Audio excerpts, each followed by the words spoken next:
산속의 야생동물들은 이 추운 겨울을 잘 나고 있을까요? 자연 속에서 직접 보고 들으며 생명의 신비와 소중함을 배울 수 있는 기회. 살아있는 자연학습장으로 출발합니다.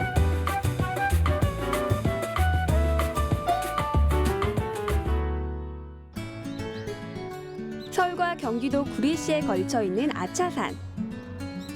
춥다고 실내에만 콕 박혀 있다가 이렇게 오랜만에 자연으로 나오니 기분이 무척 상쾌했는데요. 추위를 꿋꿋이 이겨내고 있는 사철 나무들도 보이고요. 마치 저를 반겨주는 듯한 새들의 노랫소리에 저절로 발걸음이 가벼워졌습니다. 공기 좋다. 한적하고 고즈넉한 겨울산의 정취를 마음껏 감상하며 생태학습장이 있는 곳으로 발길을 옮겼는데요. 오늘 이곳에선 어떤 특별한 체험이 기다리고 있을까요? 첫 번째 자연학습 주제는 다양한 새 종류와 그 특징 알아보기. 주말을 맞아 학습장을 찾은 가족들의 모습이 보이는데요. 자연을 찾아 멀리 떠나지 않아도 되고 거기에 무료로 참여할 수 있어 부모님들에게 인기 만점이라고 합니다. 새를 만나러 가기 전 먼저 새에 대해 자세히 알아보기로 했는데요. 새똥은 특징이 뭘까? 대변을 넣을 때 뭐를 같이 넣는다?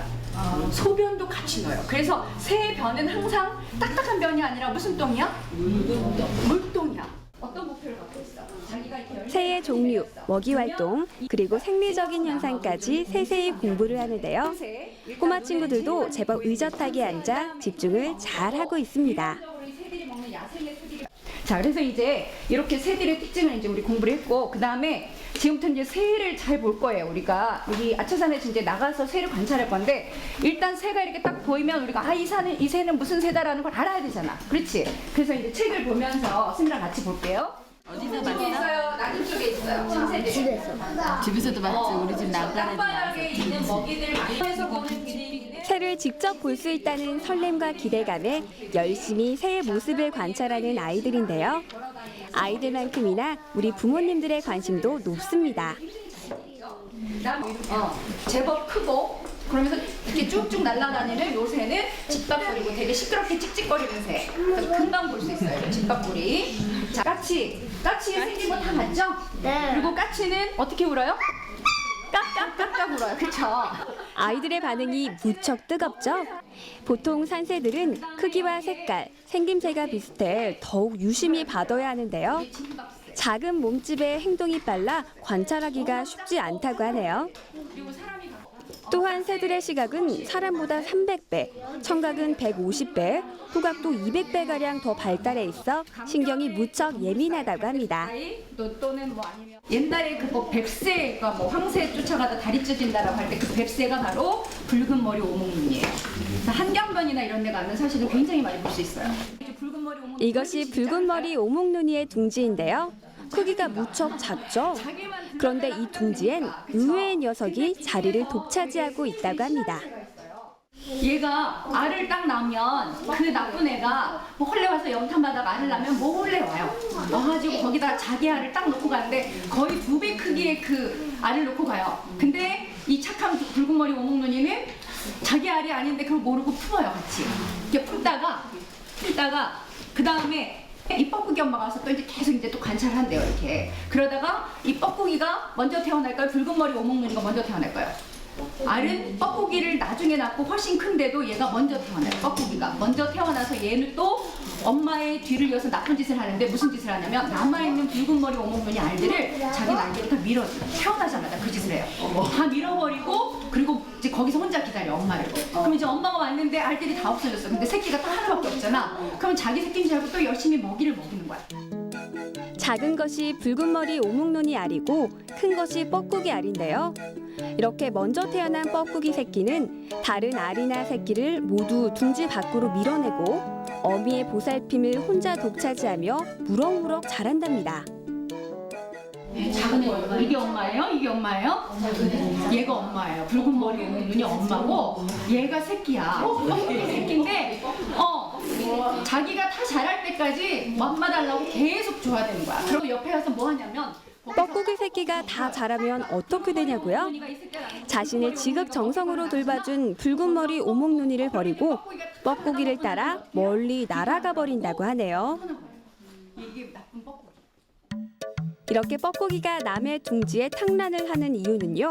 뻐꾸기과의 새들은 여름철 새 중 서식지에 머무는 기간이 가장 짧아 그 기간 동안 둥지를 만들고 알을 낳아 육아를 할 충분한 시간적 여유가 없기 때문이라고 합니다. 뻐꾸기가 떠난 후엔 다시 안정적으로 번식할 수 있어 개체수를 유지하는 데는 큰 지장을 주지 않는다고 하네요. 어치도 많이 있어요. 어치도 되게 많이 있고, 어치는 장난꾸러기야. 그리고 얘는 성대묘사를 잘해요. 자, 어치가 누구를 약올리냐면 고양이 약올릴 줄 알아요. 여러분도 귀 기울여 잘 들어보세요. 이게 지금 요 나무 위에 어치가 울고 있는 거야. 고양이를 보고 여기 호랑지박이 소리. 이런 소리 혹시 들으면 호랑지박이 누가 휘파람 부는 소리처럼. 그래서 귀신처럼 울잖아. 그래서 이 호랑지박이는 산에 가서 들으면 진짜 무서운 소리예요. 자, 그다음에 검은둥 뻐꾸기 소리예요. 되게 재밌어. 여기 검은둥 뻐꾸기 역시 여름 소리. 그리고 그다음에 아기 울음소리 내고 있어요. 새가. 이 옷을 외국새야. 외국새인데 아기 울면서 에에에 이런 소리 내고. 어머. 안 보이니까. 자, 다양한 새들에 대해 배워봤으니 이제 새를 직접 만나러 가봐야겠죠? 숲으로 출발! 될까요? 목에다가 걸고.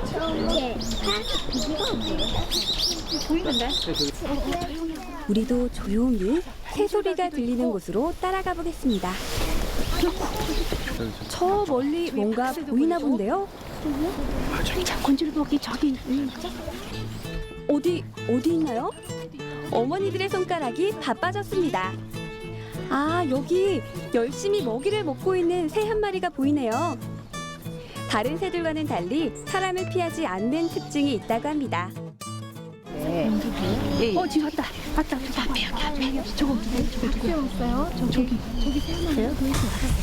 우리 친구 지금 어떤 거 보고 있어요?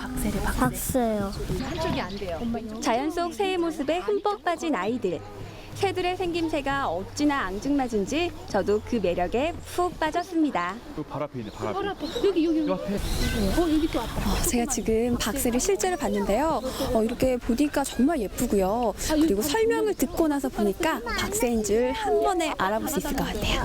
내가 갔다. 저기. 아이들은 자연에 대한 궁금증과 호기심이 아주 많습니다. 책에서 봤던 내용들을 이렇게 직접 눈으로 확인함으로써 학습에 대한 의욕도 높일 수 있는데요. 자연은 아이들의 호기심과 상상력을 키워주는 살아있는 학습장입니다. 우리 친구 지금 어떤 새 봤어요? 박새하고 분줄박이하고요.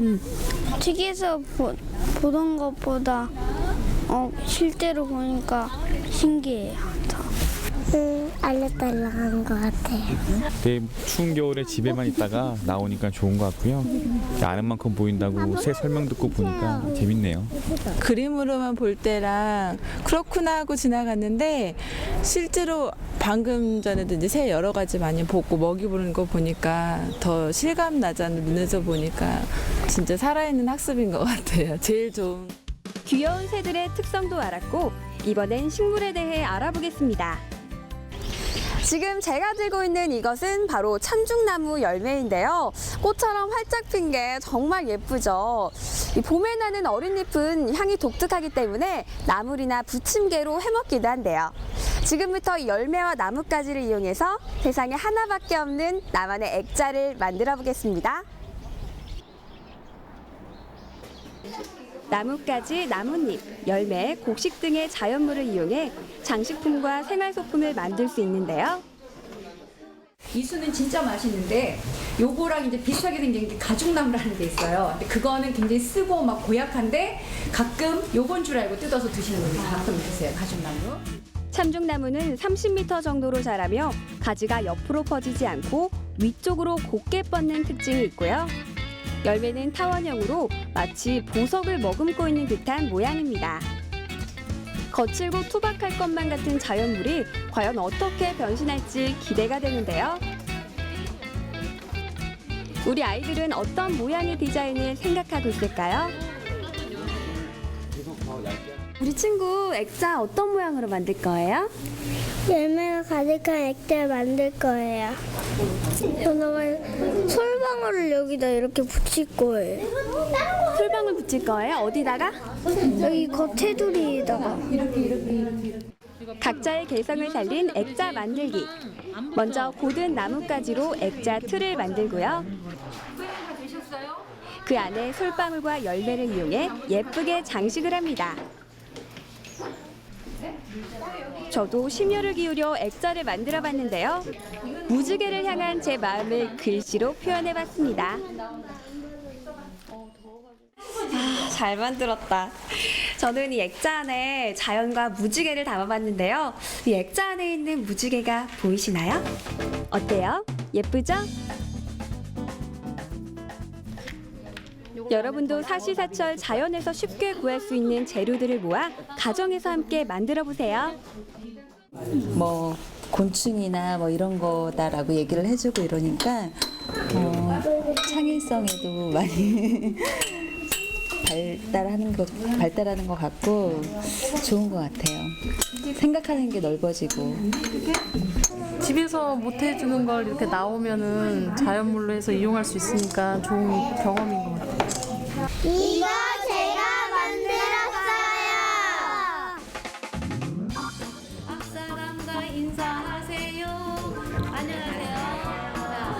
실제로 이 복돌이는 자연물을 이용해 만든 우리나라 대표 전통 도구. 이번엔 복조리를 만들어 보겠습니다. 복조리는 예로부터 쌀을 이는 기구이자 한 해의 복을 받을 수 있다는 의미를 담아 설날 아침 벽에 걸어두었던 풍습이 있었는데요. 옛 방식을 따라 손수 복조리를 만들어 보기로 했습니다. 복조리의 중심이 되어줄 세로 방향의 볏짚에 가로의 볏짚을 반복해서 엮으면 격자 구조의 튼튼한 손잡이가 완성되는데요. 언뜻 보기에는 쉬워도 상당한 기술과 정성을 필요로 하는 작업이더라고요. 서툰 솜씨이지만 배운 대로 열심히 따라해보는 가족들. 서서히 그 형태가 드러나는데요. 가족들에게 특별한 의미가 되어줄 복조리가 완성됐습니다. 자, 이렇게 복조리가 완성됐는데요. 이제 이 복조리 안으로 들어올 복만 가득 받으면 되는 거겠죠? 새해 복 많이 받으세요.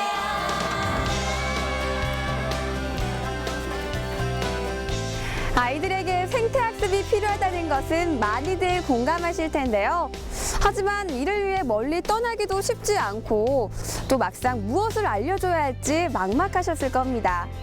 도심 속에도 이렇게 풍부한 자연이 살아 숨쉬고 있다는 사실. 생태공원에서 우리 아이들에게 자연을 선물해 주세요.